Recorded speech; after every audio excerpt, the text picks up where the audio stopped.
दोस्तों, मैं आर के सर और मैं आप सभी का top math GS classes channel में स्वागत करता हूं, इस उम्मीद के साथ कि आप लोग बहुत अच्छे से पढ़ाई कर रहे हैं। ठीक है, आने वाले एग्जाम के लिए अच्छे से प्रिपरेशन करिए, एग्जाम दीजिए और एग्जाम पास करिए, नौकरी लीजिए। ठीक है, आज का जो हमारा टॉपिक है वो है भारत की तटरेखा, यानी तटरेखा से संबंधित जो भी क्वेश्चन आपके एग्जाम में आते हैं आज के बाद उन्हें कभी आप गलत नहीं करेंगे। इसलिए वीडियो को प्रारंभ से इन तक जरूर देखिए और अपने दोस्तों में वीडियो का लिंक भी शेयर करिए, उनको भी फायदा मिले। ठीक है, सपोर्ट भी करिए और चैनल पे अगर नए हैं तो चैनल को सब्सक्राइब करिए, बेल आइकन भी दबाइए जिससे आने वाले सारे क्वेश्चन के वीडियो आप तक सबसे पहले पहुंचे हैं। ठीक है, तो देखिए पहला है भारत की तटरेखा, यानी भारत की जो तटरेखा है वो कैसी है। तो यानी भारत जो है तीन ओर से घिरा हुआ है, तीन तरफ से भारत घिरा हुआ है। तो देखिए भारत जब तीन तरफ से घिरा हुआ है तो देखिए पूर्वी इधर है, भारत का पूर्वी तट है, ये पश्चिमी तट है और भारत तीन तरफ से घिरा हुआ है, इधर अरब सागर से, इधर बंगाल की खाड़ी से।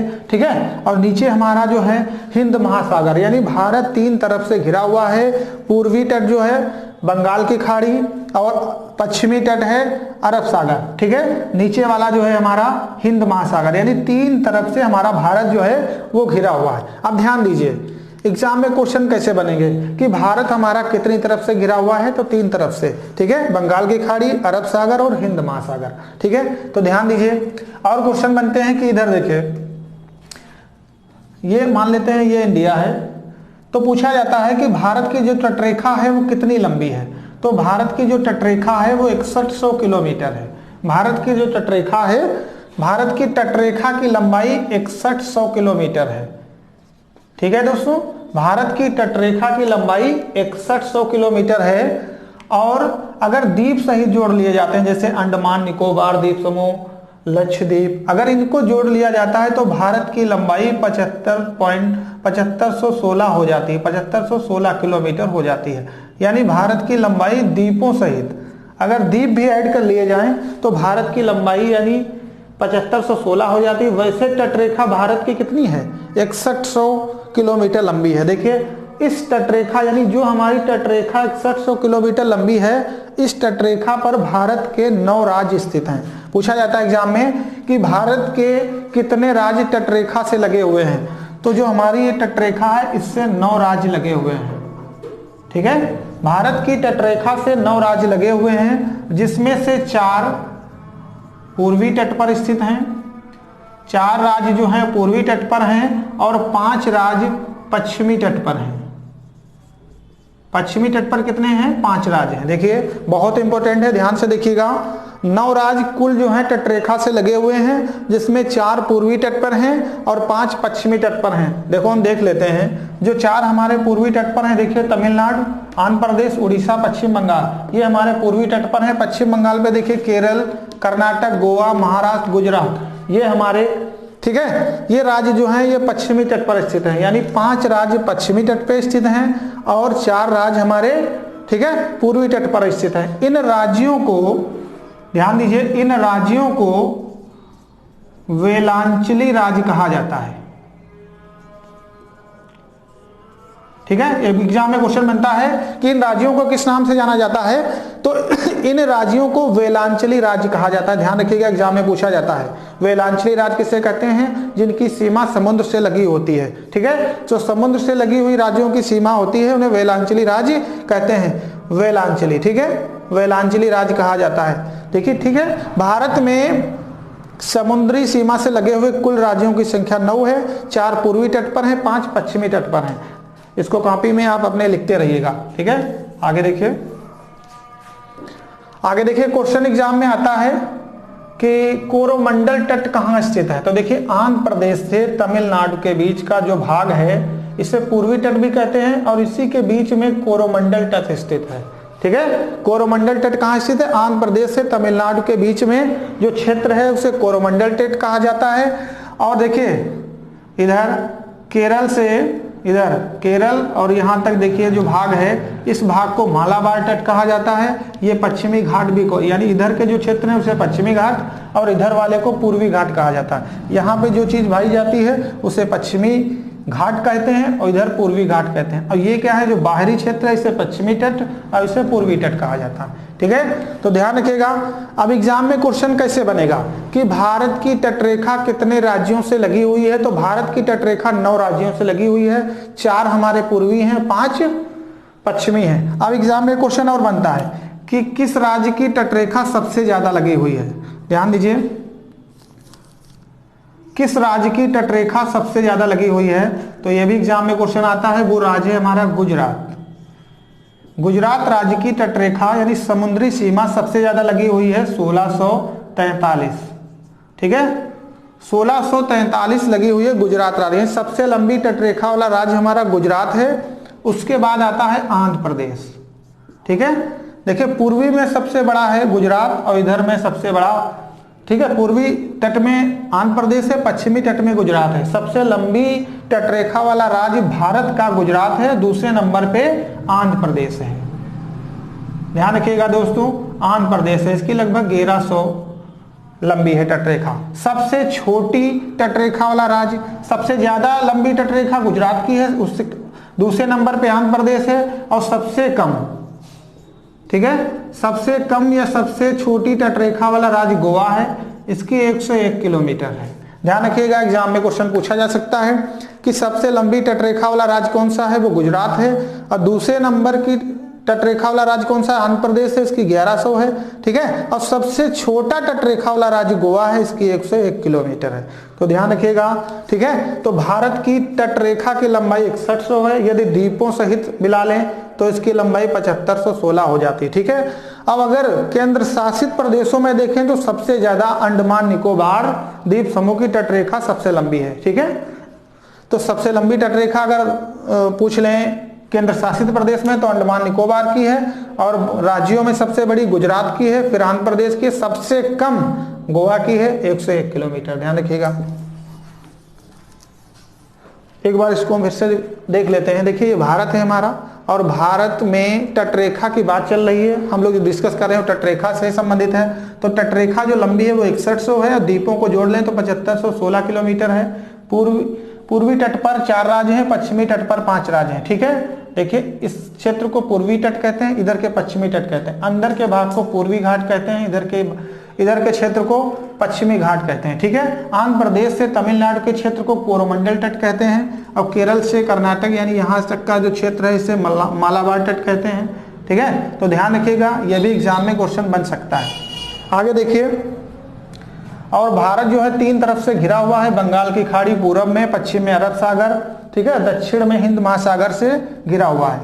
ये ध्यान रखिएगा, यह भी एग्जाम में क्वेश्चन बनते हैं। आगे देखते हैं हम लोग कुछ प्रमुख बंदरगाह। बंदरगाह उन्हें कहते हैं जहां से जहाज से, ठीक है, आयात निर्यात किया जाता है। ठीक है, उसे बंदरगाह कहा जाता है। तो ध्यान दीजिए, बंदरगाह, जो प्रमुख बंदरगाह है उनसे भी संबंधित कुछ क्वेश्चन आते हैं। तो भारत के प्रमुख बंदरगाह, तो सबसे पहले क्वेश्चन बनता है भारत का सबसे बड़ा बंदरगाह। ठीक है, तो महाराष्ट्र में स्थित है मुंबई। मुंबई भारत का सबसे बड़ा, ये सबसे बड़ा है, सबसे बड़ा भारत का प्राकृतिक बंदरगाह यानी नेचुरल है। ठीक है, भारत का सबसे बड़ा प्राकृतिक बंदरगाह मुंबई है, देश का सबसे बड़ा, इससे बड़ा बंदरगाह कोई नहीं। सबसे ज्यादा आयात निर्यात इसी बंदरगाह से होता है, यानी भारत का सबसे बड़ा जो बंदरगाह है, ठीक है, पत्तन है, हिंदी में पत्तन कहते हैं, बंदरगाह भी कहते हैं। ठीक है, तो वो मुंबई है, और ये सबसे बड़ा देश का, इसे प्राकृतिक बंदरगाह भी कहा जाता है। एग्जाम में क्वेश्चन बनेगा देश का सबसे बड़ा प्राकृतिक बंदरगाह, तो मुंबई है और महाराष्ट्र में पाया जाता है। ठीक है, अगला है, एक यहीं से और पूछा जाता है नन्हा सोआ। ये पूछा जाता है, देखिए इधर नन्हा सोआ, ये भी मुंबई का ही है। पूछा जाता है मुंबई का सबसे सहायक बंदरगाह कौन सा है, तो नन्हा सोआ। यहां से क्वेश्चन बनेगा कि मुंबई बंदरगाह का सहायक बंदरगाह कौन सा है, तो नन्हा सोआ। ठीक है, यह भी महाराष्ट्र में ही पाया जाता है। अगला देखिए, फिर है तमिलनाडु, देख लीजिए, तमिलनाडु में है चेन्नई। चेन्नई एक बंदरगाह है जो देश का कृत्रिम बंदरगाह है, जिसे मनुष्य ने ज्यादा डेवलप किया है। ठीक है, कृत्रिम बंदरगाह है। ठीक है, क्वेश्चन कैसे बनेगा कि देश का कृत्रिम बंदरगाह, एकमात्र कृत्रिम बंदरगाह कौन सा है, तो वो चेन्नई है। ठीक है, चेन्नई कहाँ है, तमिलनाडु में। यह देश का सबसे बड़ा कृत्रिम बंदरगाह है और सबसे पुराना है। ठीक है, एग्जाम में क्वेश्चन बनेगा देश का सबसे पुराना कृत्रिम बंदरगाह कौन सा है, तो चेन्नई है। यह भी एग्जाम में क्वेश्चन बनता है, देश का सबसे पुराना कृत्रिम बंदरगाह कौन सा है, तो चेन्नई है। ठीक है, कहां पड़ता है, तमिलनाडु में। तमिलनाडु में एक बंदरगाह और है, तूतकोरिन। यह भी एग्जाम में आता है। तूतकोरिन बंदरगाह कहां है, ठीक है, श्रीलंका से बहुत करीब है और तमिलनाडु में पाया जाता है। तूतकोरिन ये मत्स्य के लिए है, मत्स्य यानी मछली सबसे ज्यादा यहां से पकड़ी जाती है। ठीक है, मछली के लिए सबसे ज्यादा उपलब्ध है तूतकोरिन बंदरगाह, जो तमिलनाडु में पाया जाता है। और देश का सबसे बड़ा और पुराना कृत्रिम बंदरगाह चेन्नई है। ठीक है, ये तमिलनाडु में यह भी स्थित है। आगे देखिए, एक क्वेश्चन और बंदरगाह से आता है कि देश का सबसे गहरा बंदरगाह कौन सा है। तो देखिए, देश का सबसे गहरा बंदरगाह, देश का सबसे गहरा बंदरगाह है आंध्र प्रदेश का विशाखापट्टनम। विशाखापट्टनम, ठीक है, देश का सबसे गहरा बंदरगाह विशाखापट्टनम है। ठीक है, ये डॉल्फिन नोच पहाड़ी के पीछे स्थित है। कहां स्थित है, डॉल्फिन नोच पहाड़ी के पीछे स्थित है। क्वेश्चन कैसे बनेगा, देश का सबसे गहरा बंदरगाह विशाखापट्टनम है, कहां है, आंध्र प्रदेश में। ठीक है, किस पहाड़ी के पीछे सुरक्षित है, यह भी पूछा जाएगा, तो डॉल्फिन नोच पहाड़ी के पीछे सुरक्षित है। ठीक है, अगला है उड़ीसा। उड़ीसा से क्वेश्चन बनता है पारादीप। पारादीप बंदरगाह किस राज्य का है, तो उड़ीसा का है। यह एग्जाम में पूछ ले सबसे पूर्वी बंदरगाह कौन सा है, तो आप पारादीप लगाएंगे। सबसे पूर्वी बंदरगाह पारादीप है और उड़ीसा में स्थित है। ठीक है, पश्चिम बंगाल का एक तो है हल्दिया, ठीक है, दूसरा है हुगली। ये दोनों लौह उत्पादन के लिए प्रसिद्ध हैं, यानी लौह आयात निर्यात के लिए प्रसिद्ध हैं। हल्दिया और हुगली ये दोनों बंदरगाह, ठीक है, पाए जाते हैं पश्चिम बंगाल में। ठीक है, हल्दिया हुगली पश्चिम बंगाल में पाए जाते हैं। आगे देखिए, क्वेश्चन बहुत ज्यादा जहां से बनते हैं। गोवा में एक पाया जाता है मारमुआ। ठीक है, मारमुआ पाया जाता है गोवा में। अभी हमने बताया था गोवा की तटरेखा सबसे छोटी होती है, 101 किलोमीटर। ठीक है, सबसे समुद्री सीमा जो कम है वो गोवा की है। आगे देखिए, मारामुआ जो है बंदरगाह, ये गोवा में पाया जाता है। पारादीप सबसे पूर्वी बंदरगाह है जो उड़ीसा में है। ठीक है, आगे गुजरात, यहां से भी क्वेश्चन बहुत आते हैं। ठीक है, कांडला बंदरगाह।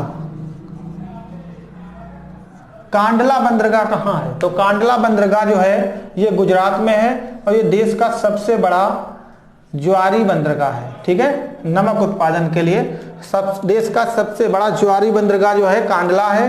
ये कच्छ के रण में स्थित है। ये भी एग्जाम में पूछा जाता है, कच्छ के रण में स्थित है। ध्यान रखिएगा दोस्तों, कच्छ के रण में स्थित बंदरगाह कांडला है। इसका नया नाम ध्यान दीजिए, इसका नया नाम है पंडित दीनदयाल उपाध्याय। ठीक है, पंडित दीनदयाल। ठीक है, पंडित दीनदयाल इसका नया नाम है। कांडला का, कांडला गुजरात में है, देश का सबसे बड़ा ज्वारी बंदरगाह है, कच्छ के रण में भी स्थित है और पंडित दीनदयाल इसका नया नाम है। कांडला नाम बदल के इसका पंडित दीनदयाल कर दिया गया। ठीक है, एक बार रिवाइज करते हैं हम लोग। भारत की तटरेखा की लंबाई अभी हमने बताया था 6100 किलोमीटर है। अगर द्वीपों सहित जोड़ लें अंडमान निकोबार को तो 7516 है। ठीक है, यानी भारत की कुल लंबाई 6100 किलोमीटर है तटरेखा की लंबाई।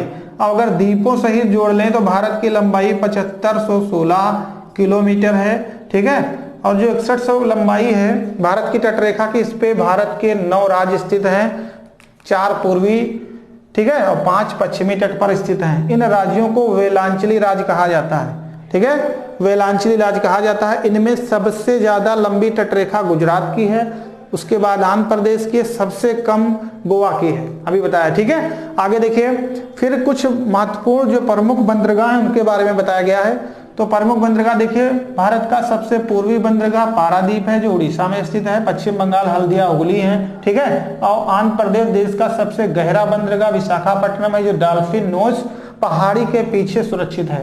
तूतुकोरिन बंदरगाह तमिलनाडु में है जो सबसे ज्यादा मछली के लिए प्रसिद्ध है, मत्स्य पालन के लिए, पकड़ने के लिए प्रसिद्ध है, ठीक है। चेन्नई देश का सबसे पुराना कृत्रिम बंदरगाह है, मनुष्य द्वारा स्थापित सबसे पुराना बंदरगाह, ठीक है। देश का सबसे बड़ा प्राकृतिक बंदरगाह नेचुरल बंदरगाह मुंबई है, यह देश का सबसे प्राकृतिक है। नन्ना सुआ इसका सहयोगी बंदरगाह है, ठीक है, जो भी मुंबई में पाया जाता है। गुजरात का कांडला बंदरगाह जो है सबसे ज्वारी बंदरगाह, यहाँ सबसे ज्यादा नमक होता है, कच्छ के रण में पाया जाता है। पंडित दीनदयाल इसका नया नाम है, ठीक है। तो ये थे हमारे कुछ मुख्य टॉपिक जो आपके लिए थे, ठीक है। इसको ध्यान से पढ़ लीजिएगा और आने वाले एग्जाम के लिए आप अच्छे से तैयार रहिएगा, ठीक है।